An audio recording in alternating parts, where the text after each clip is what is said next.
Waalaikumsalam warahmatullahi wabarakatuh. Bismillahirrahmanirrahim. Alhamdulillahilladzi hadana li hadza wa ma kunna linahtadiya laula an hadana wassalatu wassalamu ala Rasulillah wa ala alihi wa sahbihi wa man al-ma'ruf. Yang saya hormati guru kita Ustaz Putri, dan yang saya hormati sesepuh kita, orang kita, pembina Musyola Nurul Falah, Bapak Subhana dan Bapak Ibu, Bapak Timati, Bapak Tata, dan yang saya hormati juga ketua RT kita, Bapak Tukiman, dan yang saya hormati Bapak sekalian, namun tidak bisa menyebut satu persatu namanya, namun tidak memerangi rasa hormat takdim saya kepada kalian semuanya. Alhamdulillah, pada malam ini kita diberi kesehatan pada Allah Subhanahu wa Ta'ala. Mudah-mudahan pertemuan keduanya ini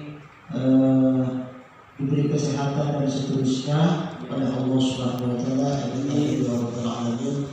Sallallahu wasallam senantiasa tercurah limpahkan terhadap diri kita baginda Muhammad sallallahu alaihi wasallam, yang mana beliau kita mengetahui mana yang hak dan mana yang batil. Bapak sekalian yang saya hormati, sebagaimana pertemuan kedua itu kajian kitab yaitu hadis Bulughul Maram, yang mana hadis Bulughul Maram ini dikarenakan oleh Ibnu Hajar Al-Asqalani, yang saya jelaskan pada bulan yang lalu. Ibnu Hajar Al-Asqalani ini seorang muhaddis setelah Bukhari dan Imam Muslim. Beliau adalah seorang muhaddis yang juga terbaik dari pada zamannya pada waktu itu. Sekarang akan saya sampaikan tentang Kitab Thaharah, yaitu kitab tentang bersuci. Bab tentang air.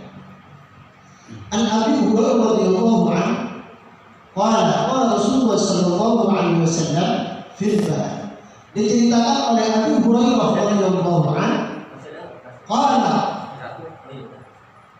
Abu Hurairah berkata, qala Rasulullah sallallahu alaihi wasallam bersabda fil bahri, yaitu di dalam laut. Apa di dalam laut? Huwa tahuru ma'uhu wa ahillu maytatuhu. Artinya air laut tersebut adalah suci dan menyucikan. Wa ahillu maytatuhu, dan halal bangkainya. Artinya apapun bangkainya yang ada di dalam laut itu, seperti ikan teri, ikan bangkai, termasuk bangkai, tapi dihalalkan. Tapi kalau dalam Al-Quran, Allahul bai'ah wa harrama riba. Qurrimat alaikumul bai'ah wa tamawlah al-khinzir. Itu yang dimaksud di situ adalah merupakan salah satu bangkai yang bukan di laut. Kalau di sini dijelaskan tuh bangkai di laut pun juga suci. Air laut tersebut enaknya suci, Pak. Nanti akan dijelaskan bagaimana air di laut. Akhrajahu, dikeluarkan oleh perawi hadis yaitu Al-Arba'ah wa Ibnu Abi Syaibah wa lafdhu lahu wa Ibnu Huzaimah. Al-Arba'ah ini Imam Bukhari, Imam Muslim, Imam An-Nasa'i, At-Tirmidzi. Ini semuanya ini adalah perawi hadis yang tidak diragukan lagi sahih. Wa Malik wa Syafi'i. Imam Malik ini yang fuqaha itu, Pak, yang fuqaha yang belajar fikih. Imam Syafi'i juga fuqaha yang kita anut, dan juga Imam Maliki yang kita anut. Wa Ahmad dan Imam Ahmad. Kemudian hadis yang kedua, wa Abi Sa'id Al-Khudri, diceritakan oleh Abi Sa'id Al-Khudri, qala Rasulullah sallallahu alaihi wasallam bersabda, innal ma'a tahurun la yunajjasuhu syai'un. Innal ma'a, sesungguhnya air, tahurun, yaitu suci menyucikan. Beda kalau air suci tapi tidak menyucikan, itu beda, Pak. Seperti halnya air suci seperti air sisa-sisa cuci baju misalnya, itu kan masih suci, Pak. tapi tidak bisa menyucikan. Buat wudu tidak boleh, buat menghilangkan najis juga tidak boleh. Tapi apakah itu suci? Suci, tapi tidak bisa menyucikan. Nah kalau di sini la yanajjasu syai'un, tidak najis sama sekali. Akhrajahu salasa wa sahabat Ahmad. Akhrajahu salasa yaitu Imam Bukhari, Imam Muslim dan Imam Ahmad. Sahabahu Imam Ahmad. Kemudian hadis yang ketiga. Wan Abi Amamah Al-Bahili, diceritakan juga dari Abi Amamah Al-Bahili, qala Rasulullah sallallahu alaihi wasallam, innal ma'a la yunajjasuhu syai'un illa ma ghalaba 'ala rihihi aw ta'ihi aw lawnihi. Ini yang dijelaskan dari hadis yang kedua sampai ketiga, dijelaskan lagi. Innal ma'a, sesungguhnya air, la yunajjasuhu syai'un illa ma ghalaba alaihi rihu artinya apa? Tidak najis sama sekali air tersebut illa ma ghalaba, kecuali berubah apanya? Ala rihi, atau baunya, atau rasanya. Nih air aqua ini elatnya kan suci menyucikan. Tapi kalau dikasih gula tidak bisa suci menyucikan lagi. Apakah boleh diminum pun? Ada. Karena sudah berubah, warnanya sudah berubah. Awalnya kan sudah manis rasanya. Awalnya atau warnanya sirup misalnya buat wudu tidak bisa suci, tapi tidak bisa menyucikan. Artinya apa? Kayak Coca-Cola, mentang-mentang orang kaya sih.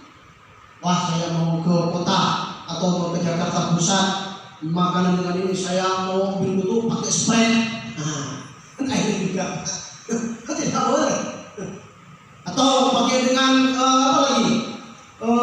Supaya keren. Pakai apa ya? Cap kaki 3. Bening ini. Cap kaki 3 ini. Ini kan air suci, bisa buat wudu. Tapi boleh diminum, suci tapi tidak menyucikan. Kalau di sini secara bahasa, at-taharatu lughatan apa? Suci menyucikan secara bahasa, an-nadhafatu wa syar'an. An-nadhafatu yaitu kebersihan. Hanya ada hadis an-nadhafatu minal iman. Kebersihan itu sebagian dari iman. An-nadhafatu wa syar'an izalatul hadis wal khubusi. Dan secara syarat, kalau di situ enggak ada Pak, di sini akan ada syaratnya. Kalau kita ada syaratnya, dijelaskan lagi. Izalatul hadis wal khubusi artinya apa? Menghilangkan hadas wal khubusi dan najis atau hal-hal yang menjijikkan secara syarat. Kemudian ada istilah al-khubusi itu syaitan. Sebenarnya kita doa mau masuk ke kamar mandi, Allahumma inni a'udzu bika minal khubusi wal khaba'is. Allahumma inni, ya Allah, aku berlindung kepadamu dari setan laki-laki dan perempuan. Al-khubusi. Nah kalau di sini al-khubusi menjijikkan. Di mana kamar mandi itu barangkali kamar mandi bersih, walaupun bersih atau apakah tidak menjijikkan? Menjijikkan. Mohon maaf, banyak kejadian jika ada orang jatuh di kamar mandi, ada yang sampai meninggal. Kenyataan di lapangan. Saudara saya sebulan yang lalu jatuh, biasa dibawa ke rumah sakit, sampai ke rumah sakit meninggal. Itu kenapa ya? Saya kurang secara istilahnya dari sejarah kedokteran atau kesehatan, kenapa ya? Atau secara religius saya kurang paham. Kenapa kalau orang jatuh di kamar mandi? Makanya kita berdoa, Allahumma inni a'udzu bika minal khubusi wal khaba'is. Setan laki-laki dan perempuan. Kalau saya pun ke kamar mandi, kadang-kadang orang takut mau ke kamar mandi, Pak. Ya kenapa? Karena mohon maaf, jin itu makanannya makan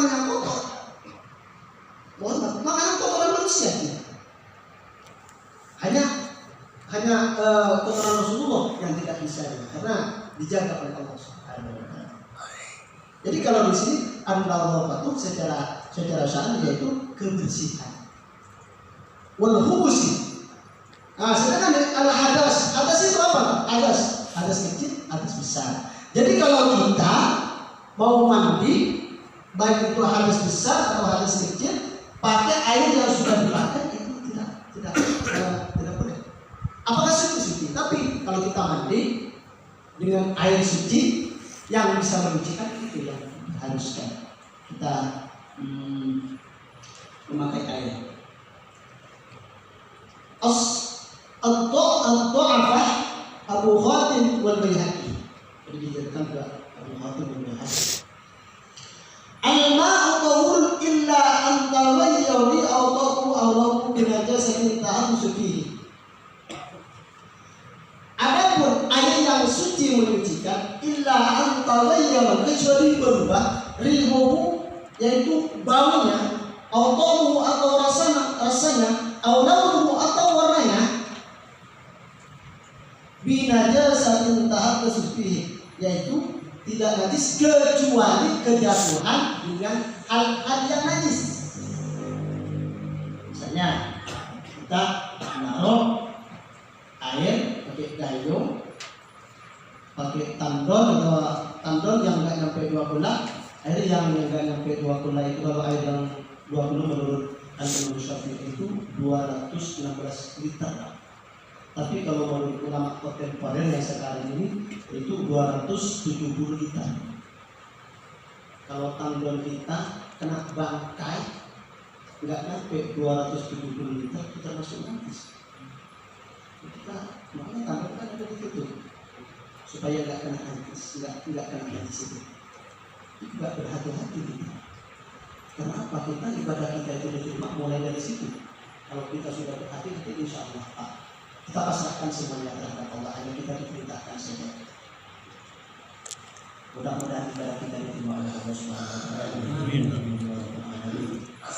Jadi apapun air tersebut kelatnya suci. Baik itu apa air yang suci menyucikan? 1. Air laut, air sumur, air sungai, air sumber, air kebun, air hujan. Itu air yang suci menyucikan. Air apa? Bagaimana Pak? Oh, tidak bisa. Karena kendalanya itu bukan dari apa ya? Walaupun banyak, rasanya beda sudah termasuk rasa di situ. Warna tetap tapi dihitung dengan rasa. Karena di sini dijelaskan warnanya, rasanya, baunya.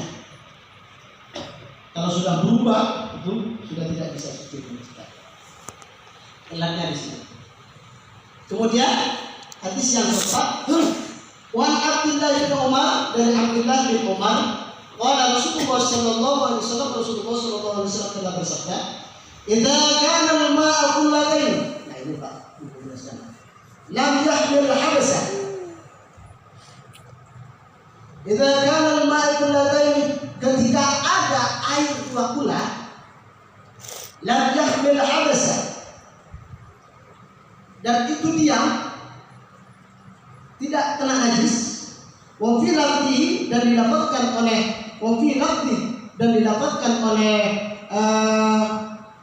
Abdullah bin Umar, lam najis, tidak najis. Artinya Pak, kalau misalkan air diam 1 tandon yang saya jelaskan tadi, tapi tidak kena najis sama sekali pun, walaupun nggak nyampe 2 kola, nggak kena najis, maka suci. 1 ember enggak kena najis sama sekali. Misalnya kita nadah dari keran itu Pak ya, nadah itu kan nggak sampai 2 kola, 1 ember misalnya itu enggak najis itu Pak. Kalau tidak kena najis sama sekali. Akhirnya arba'ah. Siapa arba'ah? Yang pertama Imam Bukhari, Imam Muslim, wal Hakim, Ibnu Hibban itu 4 perawi. Di antara